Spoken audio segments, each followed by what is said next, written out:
दोस्तों, दज्जाल इस वक्त इस दुनिया पर मौजूद है। दज्जाल अभी आया नहीं है और किसी को पता नहीं है कि दज्जाल इस वक्त कहाँ है और आखिर में जमीन के किस हिस्से से निकलेगा।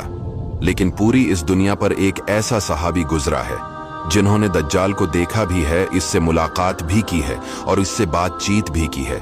दोस्तों, वीडियो को जरा गौर से सुनिएगा। एक मर्तबा हमारे नबी सल्लल्लाहु अलैहि वसल्लम ने अचानक अपने सहाबा को जमा फरमाया और खतबा देने के लिए मेंबर पर तशरीफ फरमा हो गए और नबी करीम सल्लल्लाहु अलैहि वसल्लम ने फरमाया कि अमीमदारी ने मुझे बताया कि वो 30 अफराद थे और किश्ती में वो सफ़र कर रहे थे कि तूफान आ गया और वो भटक गए। तकरीबन महीना भर वो समंदर में घूमते रहे और एक दिन सूरज गुरूब होने के वक्त एक नामालूम ईलैंड पर वो पहुंचे। उन्हें वहां सयाह रंग की मखलूक नजर आई जिसके जिस्म पर बाल बहुत ज्यादा थे। उन्होंने उससे पूछा कि तुम कौन हो? उसने कहा, मैं जासूस हूं, और कहा कि हमें अपने बारे में कुछ बताओ। उसने कहा कि ना मैं तुम्हें कुछ बताऊंगा न तुमसे कुछ सुनूंगा। तुम उस बदखाने में जाओ, वहां एक शख्स तुम्हारा बड़ी बेचैनी से तुम्हारा वेट कर रहा है, वही तुम्हें कुछ सुनाएगा भी और बताएगा भी। फिर वो सब अंदर चले गए।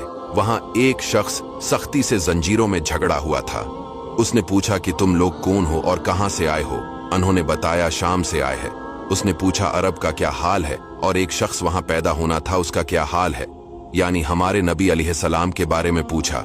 सहाबा ने बताया कि वो अच्छे हाल में है।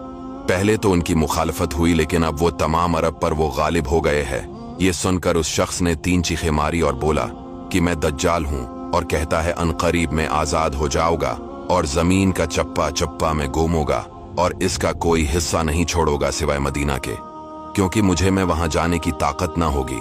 और एक रिवायत की रोशनी में ये बात भी कही जाती है कि दज्जाल को हजरत सुलेमान अलैहिस्सलाम ने कैद किया था। दज्जाल का फितना तारीख में एक बहुत बड़ा खतरनाक फितना है।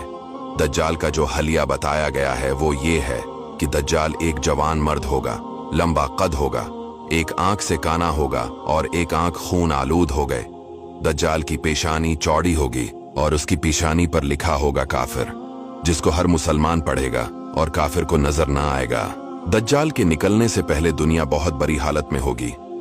इसके निकलने से पहले 3 साल पहले इस दुनिया में खशक साली फैली होगी। दीन के मामले में लोगों में कमजोरी पैदा हो चुकी होगी। तब दज्जाल ईस्ट साइड से अस्बहान या खुरासान शहर से निकलेगा और जमीन पर 40 दिन रहेगा, जिनमें से एक दिन 1 साल के बराबर होगा, दूसरा दिन महीने भर के बराबर होगा और तीसरे दिन हफ्ता के बराबर होगा। इस मद्दत में दज्जाल अपने गड्ढे पर सवार होकर सारी दुनिया का चक्कर लगाएगा। दज्जाल के इन फितनों की वजह से अहले ईमान सख्त परेशान और तंगी के आलम में भागकर दुखान नामी पहाड़ में पनाह लिए हुए होंगे। लेकिन दज्जाल उनका पीछा करके पहाड़ का गैरा करेगा। तब अल्लाह पाक हजरत ईसा अलैहिस्सलाम को नाजिल फरमाएगा। जब हजरत ईसा अलैहिस्सलाम इस दुनिया में आ जाएंगे तो उनको देखते ही दज्जाल ऐसे मेल्ट होगा जैसे पानी में नमक मेल्ट होता है। आप अलैहिस्सलाम दज्जाल को मकाम लित पर कत्ल करेंगे और उसके फॉलोअर्स में से किसी को भी जिंदा नहीं छोड़ेगा। ये फितना बहुत शदीद होगा। नबी पाक अलैहिस्सलाम ने फरमाया कि जो सूरह कहफ की पहली 10 आयतें याद करेगा दज्जाल के फितने से महफूज रहेगा।